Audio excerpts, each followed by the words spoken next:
Desejos e Rupturas, referenciais do mobiliário. Esta obra acaba de ser lançada em Belo Horizonte e já foi lançada há alguns dias em outras cidades do Brasil. Ela traz um resumo da relação do brasileiro com o mobiliário. É fruto de uma grande pesquisa e o Marcelo foi o representante de Minas Gerais em todo esse trabalho que levou um ano para ficar pronto e que envolveu aí, teve a participação direta de outros 9 designers além do Marcelo. Marcelo, qual é a grande conclusão que se chega dessa relação do brasileiro com o mobiliário? Foi algo que surpreendeu você? Foi. Na realidade, quando foi lançado esse desafio do projeto, é um projeto muito grande, envolve 10 estados, e falaram que a gente não ia nem conseguir, porque entender o brasileiro já é complicado, que são várias etnias envolvidas nisso, várias culturas que se formam o brasileiro, e entrar na casa do brasileiro, entender a vida dele, entender o consumo dele com mobiliário, o dia a dia dele com mobiliário. Então a gente teve que quebrar vários paradigmas, né, para entender isso, para buscar isso. O foco final do caderno era ter esse resultado. Em Minas Gerais se usa isso, no Espírito Santo isso. Seria dividir o Brasil todo para fazer um mapa? De início talvez, só que nós nos surpreendemos com a pesquisa que quebrou rupturas até nossas, designers, que era que o Brasil é único. Né? Você tem diferenças pequenas culturais em alguns locais, por questão de religião, por questão social, cultural. Mas os hábitos se repetem de norte a sul. São os mesmos. O que eu vi na minha casa, o que tem na minha casa, eu vi no Acre. Entendi. Né? Vi no Rio Grande do Sul, né? Mudando alguma coisa técnica ou outra, ou alguma questão de religião, de cultura bem local, mas no geral é tudo igual.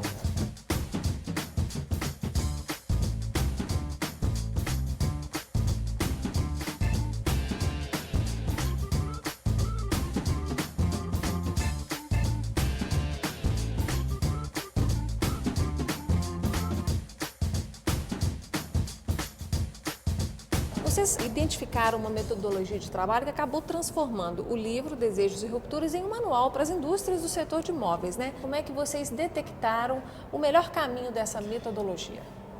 O motivo do caderno principal não era chegar no resultado, de cada estado é isso, era mostrar para os empresários, mostrar para os designers que existe como fazer uma pesquisa que comprove algum dado que seja utilizado para desenvolver algum produto novo para o brasileiro. Era mostrar um raciocínio. Mostrar um raciocínio lógico, com ferramentas práticas e fáceis de ser usado. Então nós desenvolvemos, na verdade, uma pesquisa etnográfica, que partimos para dentro da etnografia, da fotoetnografia, que é uma pesquisa com foto, com imagem. Então, claro, tem questionário, tem perguntas, tem técnicas para desenvolver isso, técnicas para tirar até foto, né, do momento ideal. E então a gente teve que desenvolver isso tudo junto com especialistas que estavam em volta do grupo, desenvolver essa metodologia para chegar num resultado que seja real.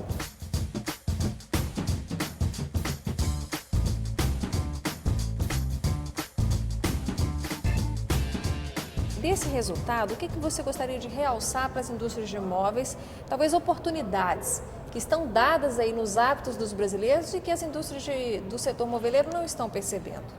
Eu acho que não só da indústria moveleira, mas a indústria em geral do Brasil, ela olha muito o que vem de fora.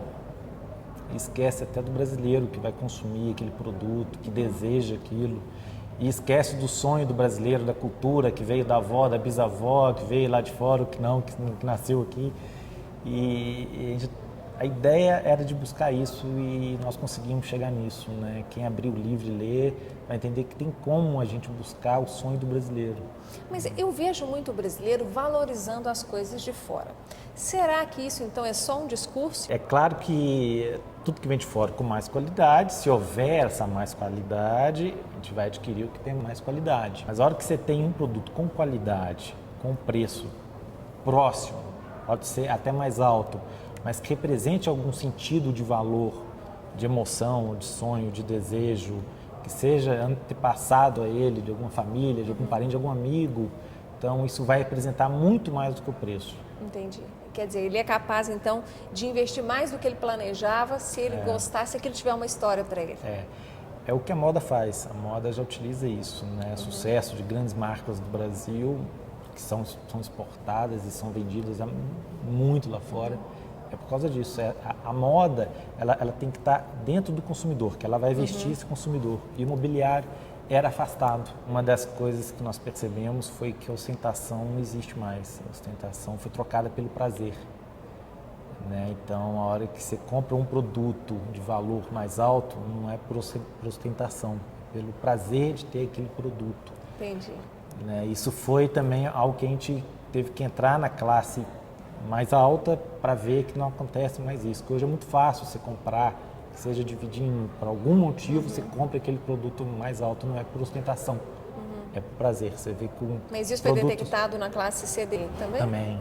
Aliás, a gente surpreendeu com a classe C, que a gente esperava. O que se passa da classe C é uma imagem que a gente acreditava e seguia aquilo. Quando a gente viu e descobriu que não é bem isso. A classe C, ela compra qualidade e antes de qualidade ela compra sonho. Mas esse comportamento que vocês detectaram nas classes CD, dá para você colocar um período para ele? É uma coisa que aconteceu agora, depois desse acesso ao crédito, em que as pessoas das classes CD estão comprando mais? Tem a ver com essa mudança de consumo? Não, o consumo é um dos fatores, mas não é o principal. O que nós percebemos é acesso à informação. A classe C e a classe D hoje já tem acesso muito grande a esse tipo de informação, tanto de internet, de televisão, mais do que normal ter 2 televisões numa classe C. Então, esse acesso à informação e até a própria educação, que ainda é precária, mas já se começa a ter uma educação. Então, o grande fator de influência é esse. Claro que o fator econômico pesa no final, mas o fator econômico ele pesa no planejamento, ele não pesa na influência do sonho dele. No gosto, né? Dele, não pesa. Na escolha. O livro, gente, por ele se tratar de uma pesquisa etnográfica, ele traz momentos, assim, surpreendentes. Se você tiver a oportunidade de folhear esse livro, de lê-lo efetivamente, faça isso. Eu quero mostrar essa foto aqui, que é uma foto interessantíssima, porque você olha e fala, puxa vida, uma foto bagunçada como essa, o que ela veio fazer em um livro que tem a proposta de estudar o comportamento do brasileiro, mirando aí o design, né? A valorização do design. Me conta o que essa foto representa dentro desse estudo de vocês, Marcelo. Essa foto talvez seja um dos ícones, não é o ícone, mas é um dos ícones. Ela é frequente em todas as casas. Esse cantinho bagunçado é normal? Esse cantinho da bagunça, em cima do armário, sempre tem caixa. Então, são coisas do brasileiro, coisas o que não existe nada que realize esse serviço, vamos dizer, dizendo que não guardar tem um móvel, aquelas caixas antigas, aqueles documentos antigos. Não existe nada. Então, aqui está detectada uma oportunidade. Então, o que a gente fez foi buscar esses caminhos para oportunidades. Então, tem várias oportunidades dentro da casa, dentro da minha casa, dentro da sua, dentro de qualquer casa. O que a gente fez é esse caminho. Como descobrir isso? Entendi. E você acha que as empresas vão entender isso? Elas já estão entendendo a partir dessa leitura? Vão, já foi uma surpresa para as indústrias, para os designers, para os professores que já viram o livro. Como que a gente conseguiu descobrir caminho prático, né, de observação, sem muito custo, né, que é um dos fatores principais para uma pesquisa, né, como descobrir oportunidades, e são oportunidades que são reais. Né? Você não vai no trabalho dele que você tem que o funcionário, ele entra como uma pessoa, da portaria para frente é um funcionário, ele tem que se adequar às regras. Na casa dele não, ele é o real, é o ser humano. Todo mundo, querendo ou não, tem um detalhe ou outro diferente, só que no geral é tudo igual. Então nós conseguimos criar essa metodologia, quer dizer, adaptar essa metodologia para descobrir que oportunidade que existe ali na casa dele, no sonho dele, no desejo dele, no hábito dele, que ninguém viu ou que sabe que existe. Né? Onde numa casa que não tem uma caixa em cima de um armário, né? Então, são oportunidades que existem que ninguém via. Mas uma coisa que eu noto muito na indústria moveleira e que a gente acaba comprovando isso ao visitar várias casas, né? Por exemplo, você pega as casas da classe A, Você vê uma semelhança impressionante no mobiliário, nos adornos. E aí você fica pensando, puxa, parece que todo mundo comprou na mesma loja ou que todos os apartamentos não passam de um showroom de loja, porque a gente enxerga a loja na casa dessas pessoas. Essa universalização do design, que também tem um lado bacana, que eu acho que permite que as indústrias, em primeiro lugar, alavanquem, né, a sua produtividade, produzindo muitas coisas iguais ou muito parecidas, mas do ponto de vista da realidade, do que o consumidor quer comprar, esse é um caminho longevo, quer dizer, dá para as empresas continuarem caminhando assim, milhares de peças idênticas? Interferência humana num produto sempre vai ter. O carro é fabricado em 100 mil unidades de um carro, um Fusca, quantos milhões de carros? Todo Fusca é diferente um do outro, porque tem um toque do ser humano, que põe um chaveirinho, troca o volante, que muda o banco. Que carro não é assim? Mas a gente faz isso com o mobiliário? Faz. Todo mobiliário tem uma interferência de uso. O que a gente tem que entender é aquelas oportunidades, né? Olha, não existe nada que resolva essa solução. Ou algum produto que pode ser criado para valorizar esse outro produto. Então, tem situações que tem que ser observadas, que a gente passa no dia a dia tão viciado no trabalho, no ritmo, na cultura nossa, que a gente nem observa aquilo.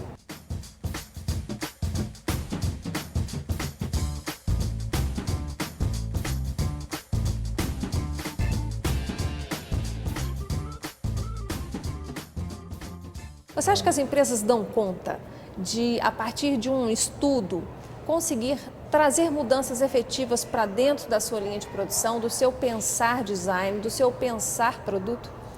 Olha, mudar uma indústria, uma produção, principalmente se for uma produção alta, é muito complexo, porque envolve vários fatores. Mas se a gente consegue mudar a cabeça de quem está na área de criação, na área de estratégia, de marketing, do empresário, e provar para ele que tem como ser feito isso de uma forma simples, isso vai influenciar. A hora que o empresário vê que a diferença do produto dele é um detalhe para colocar um porta-retrato, que ele vai vender a mais do que o concorrente por causa do detalhe simples, ele vai investir nisso. Você acha que essa pesquisa aqui, ela aponta mais um caminho voltado para melhorias de produtos existentes ou ela identifica muitas oportunidades de produtos que ainda não existem no mercado? Ela faz um pouco de tudo. Ela pega produtos que já existem, que cumprem a função dele, né, e prova que tem como cumprir a mais, ou que está cumprindo demais a função dele, e prova que tem oportunidades novas. Você consegue dar exemplos assim, que te chamaram a atenção ao longo desse trabalho de pesquisa? Nossa, só para você ter uma ideia, foram quase 6 mil fotos de 10 do Brasil estados inteiro. do Brasil. Então, assim, tem tanto exemplo, tem tanta situação. Cozinha é uma maravilha. Toda cozinha falta uma cesta de fruta que já existiu na casa da minha avó, que não existe mais. Falta uma cesta? Falta uma cesta, ou quando tem aquela cesta enferrujada. Então, isso é só um exemplo, né? Tem como colocar isso dentro do mobiliário. Você acha que ao longo do tempo a tendência que pode ser natural é que a gente vá assimilando novos produtos, novas peças no mobiliário e vai deixando de lado aquelas antigas? As antigas nunca morrem. Isso é uma coisa que a gente também se surpreendeu, né? Aqueles móveis mais antigos, eles acabam sendo reutilizados por causa de dois fatores. Talvez com menos nobreza, né, do que no passado. Tem uma foto aí julgado que é lá no canto, né? Uma cadeira que eles acumulam pilha de roupa, mas não joga fora aquela cadeira, ela serve só para empilhar roupa. Mas a pessoa não quer se desfazer da cadeira, né? Não desfaz por quê? Porque são dois motivos. Um é do descarte, porque não tem um sistema de coleta, não existe isso, infelizmente, no Brasil. E o outro também pode ser o fator daquilo ser da família, o fator aspecto emocional. De emoção.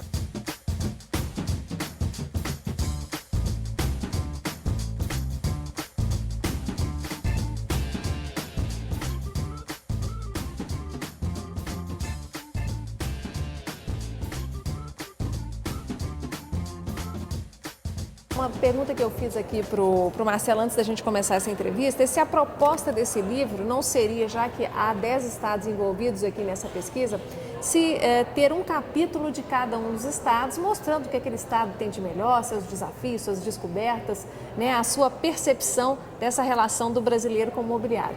E aí ele me explicou que, na verdade, foi se descobrir que o Brasil é um só, que consumidores de norte a sul, de leste a oeste, têm hábitos muito semelhantes.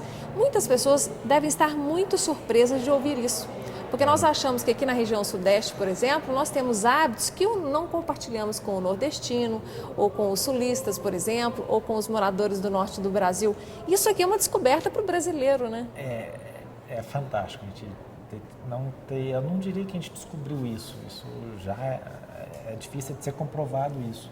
A gente conseguiu mostrar que essa semelhança da vida do sul para o Rio Grande do Norte é a mesma coisa. Né? O que muda é uma cultura ali, região, que ele coloca uma fitinha do Nosso Senhor do Bonfim no canto, né? uma cumbuca de chimarrão no canto. Mas... Isso para as indústrias é muito estimulante, porque ela vai ter uma linha, podemos dizer, para o Brasil inteiro. Ela pode ter uma linha e ela pode ter um espaço do produto, um pedaço do produto que pode ser personalizado, ou que pode receber algum tipo de ornamento cultural regional, já prevendo isso. Né? Porque se você não, aqui em Minas você adora colocar um pano em cima de mesa, em cima de micro-ondas, em cima de geladeira. Tem lá um forrinho, né? Só que isso no Brasil inteiro. Né? Então, assim, tem como a gente utilizar isso em alguma outra solução? Tem algum momento em que vocês fazem uma identificação do que é, por exemplo, uma influência da classe A ou da classe C, D, por exemplo? Talvez não seria a única, mas a grande diferença da classe A para a classe C, vamos criar esses dois polos que seriam mais distantes,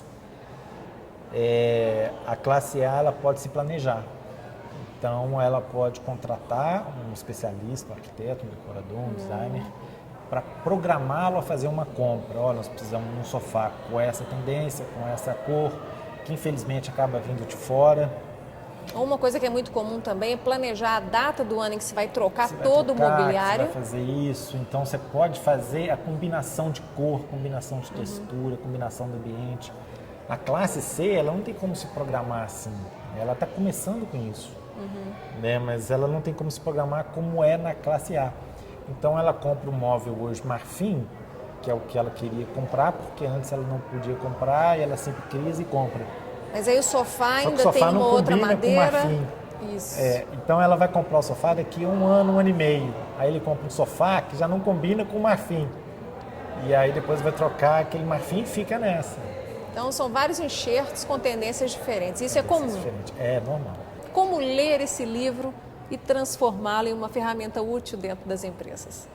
Esse é o grande desafio que o Senai propõe para a equipe de design desenvolver justamente isso, porque não adianta a gente fazer isso para ficar no instante. Então a gente tem que utilizar isso. Então nós tivemos que fazer uma linguagem que o empresário entenda, né, que os criadores entendam, então ficou no meio do caminho.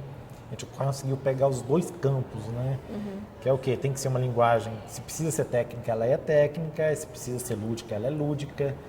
Então, nós conseguimos criar uma solução simples de escrita que promove isso. Qualquer empresário vai conseguir ver e entender que ali tem oportunidades. Então, ele pode criar uma solução, utilizando essa ferramenta ou não, criar uma solução para entender qual que é o consumidor dele. Tá? E para o designer é igual. Agora, isso dá muito trabalho? Não. Trabalho qualquer coisa dá, né? Só que a grande vantagem disso é o resultado. Entendi. Né? Você vender uma coisa que alguém quer e não você empurrar um produto para ele. Você não vai mais oferecer o seu produto. Né? Ele vai lá, você vai oferecer um desejo para o seu usuário. Né? Então, essa é a grande diferença que o designer tem que fazer. O grande papel do designer é essa. Né? É fazer essa tradução. Essa tradução dos códigos, dos desejos, dos hábitos para um produto factível. Ok.